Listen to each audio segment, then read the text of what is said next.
હેમંતભાઈ, થોડા સમય પહેલા આમ આદમી પાર્ટીની એક જે સભા હતી, એ સભા દરમિયાન તમે ગીરબરડા અને આલેચનો જે મુદ્દો છે, જે મુદ્દે નાણામંત્રીએ પણ સભામાં રજૂઆત કરેલી, એ મુદ્દે તમે કહ્યું હતું કે આ વિસ્તારની અંદર અમારા જે રબારી ભરવાડ અને ચારણ સમાજના જે માલધારી ભાઈઓ બહેનો છે, એમને એસટીમાંથી ઓબીસીમાં હું નહીં જવા દઉં.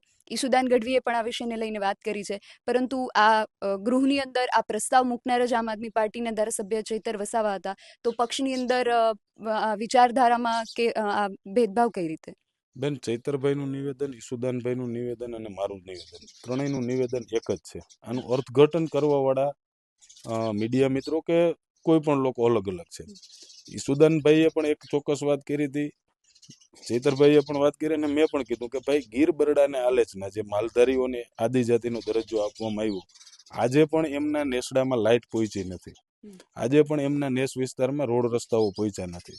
આજે પણ એમના બાળકોને 10 કિલોમીટર સુધી પગે ચાલીને સ્કૂલે જવું પડે છે.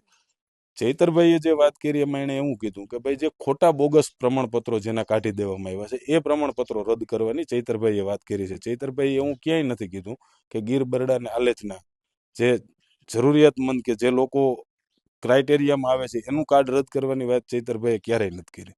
અને કનુભાઈ દેસાઈ નાણામંત્રીશ્રીનું જે નિવેદન હતું, એને સમગ્ર ગીર બરડા અને આલેચના કાર્ડ રદ થાય એવું એમનું નિવેદન હતું. એટલે મારે ખુલાસો કરવો પડ્યો.